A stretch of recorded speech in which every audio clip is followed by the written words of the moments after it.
Madame, por favor, jogar. Fique, já está tarde. Não, nunca mais. Não me detém. Por favor, madame. Eu lhe acomodarei da melhor forma.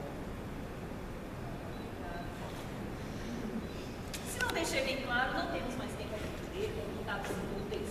Madame, fique. Preciso ser o mais rápido possível. Não me acompanhe. Madame, Pense apenas em minha advertência. madame, quando eu vira.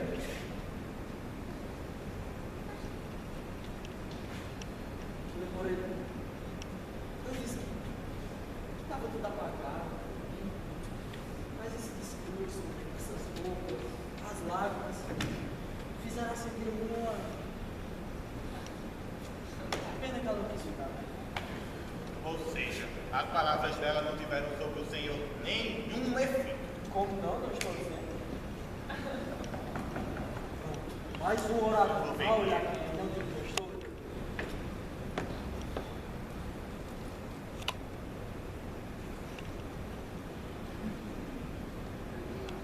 O que foi, mano? O que foi, mano?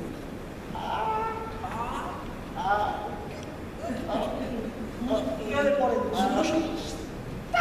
Pois está aí. pois vai mandar ela entrar? Você vai ver que não tem feito nada.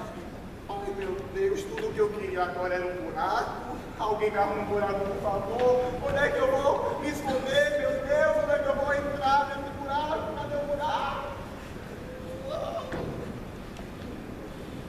Vamos, Leporeno, traga alguma coisa para beber, para o seu comendador. Infelizmente, eu acho que ele também Então cante uma música para alegrar o seu comendador, vamos?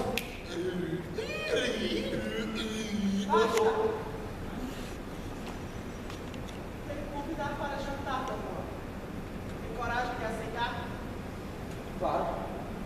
Mas se me permite, vou junto do meu fiel servidor. Mas senhor, amanhã, pera, tem um negócio amanhã. Amanhã é meu dia sagrado de jejum, senhor. Agora vai pegar uma tocha para iluminar o caminho do comendador. Não precisa de luz. Quem já é iluminado pelo céu.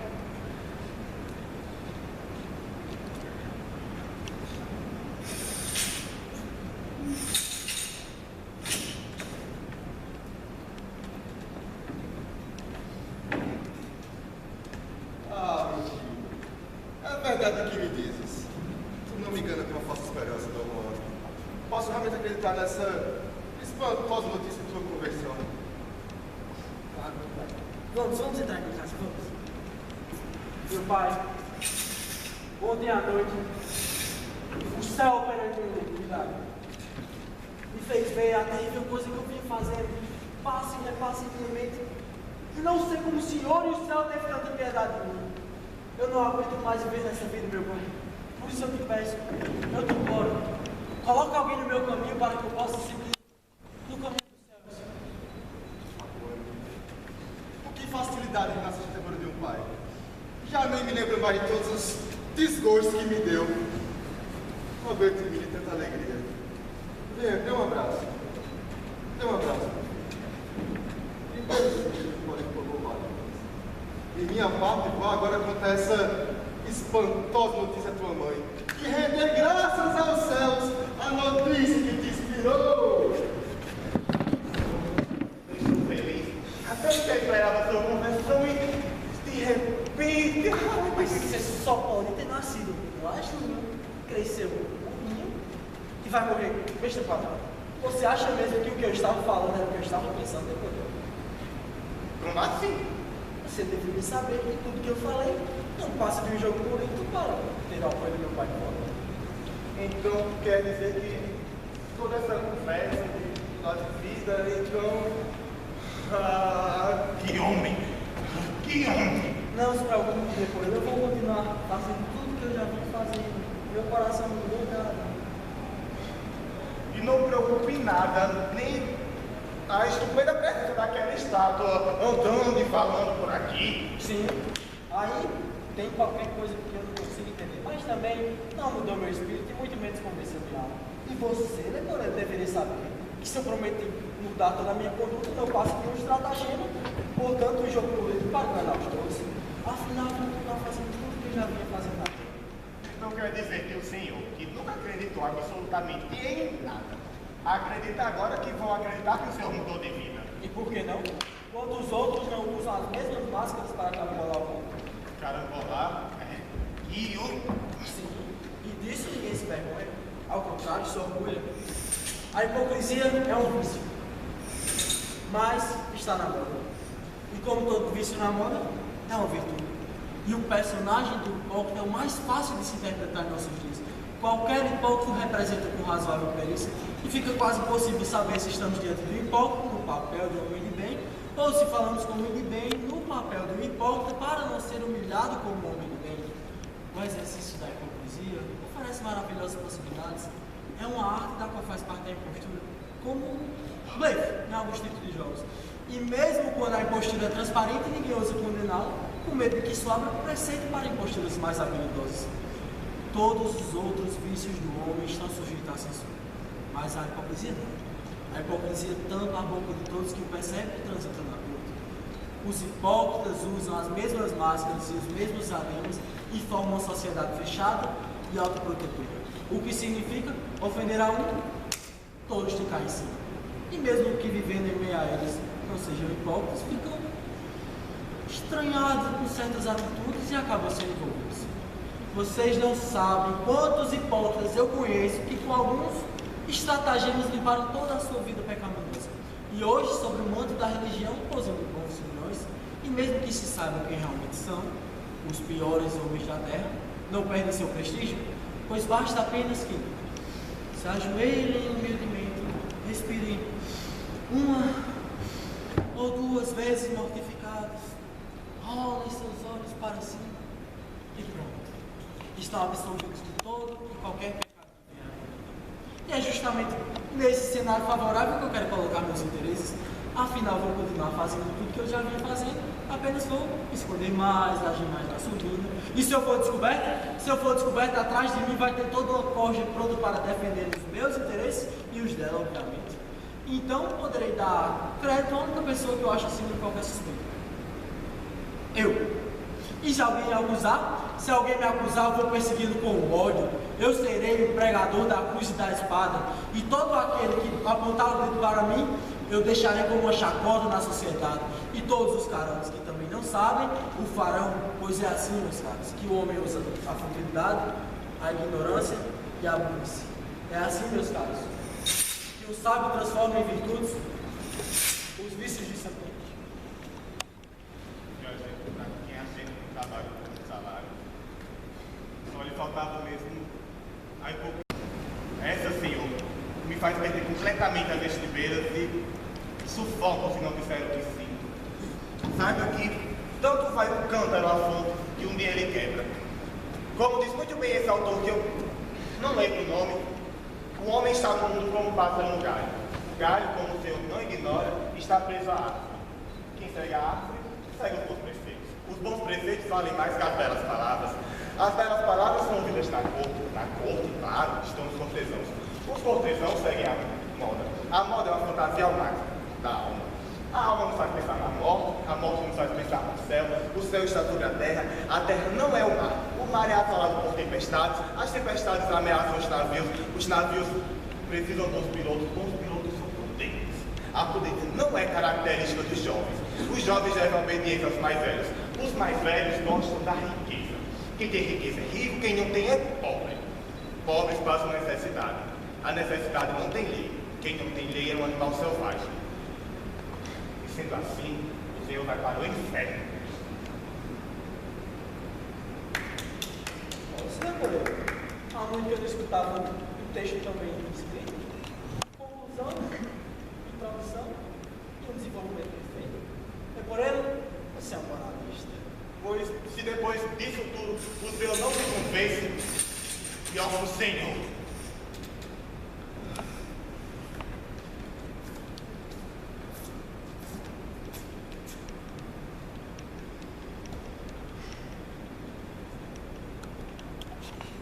Dom Juan?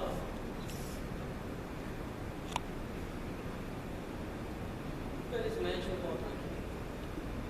Diga, gostaria de saber que decisões tomou. Eu me preocupo com o seu testemunho. Obriguei-me diante do meu irmão a resolver tal questão que nos aflige. Vamos! De minha parte, eu quero que as coisas se resolvam de forma amigável. Eu quero que você confie publicamente o compromisso de tornar minha irmã minha esposa. Senhor Dom Carlos, apesar de eu querer muito, ontem o céu inspirou em mim horrores que me fez apenas perseguir o caminho dos céus. Eu já não posso mais atender essa pergunta. Esse projeto não me choca em nada em comparação com a reparação pelos débitos. A companhia de uma esposa legítima se acomoda perfeitamente aos louváveis propósitos que o céu lhes inspira. Ai, não, absolutamente, pois sua irmã tomou o mesmo caminho, voltou para o convento.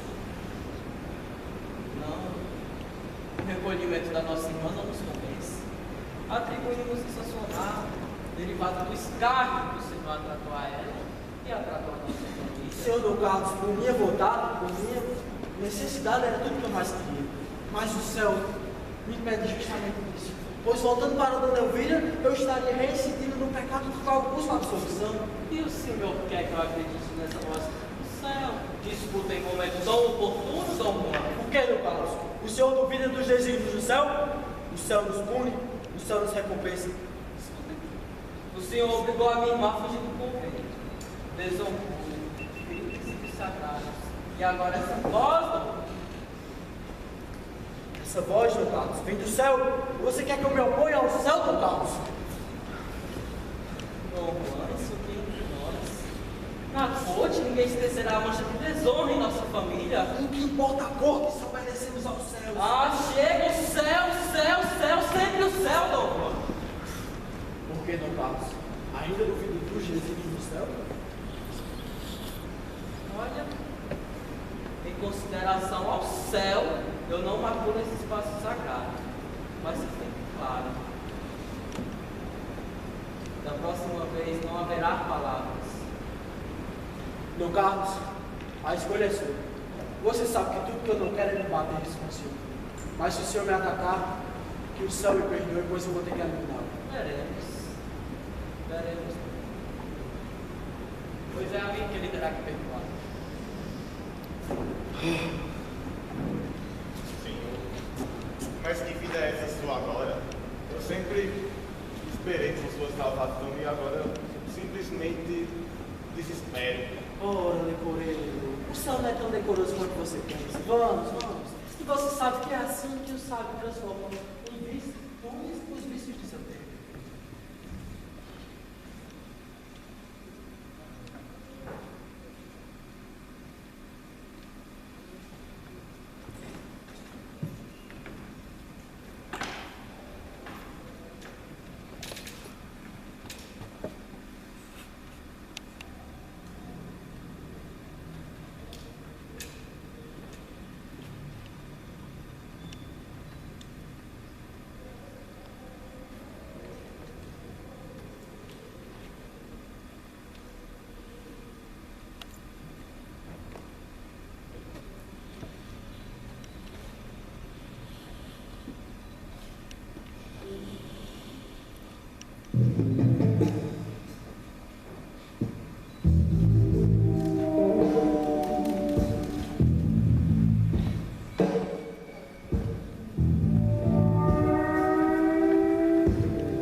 Eis, por sua ida, todos aliviados.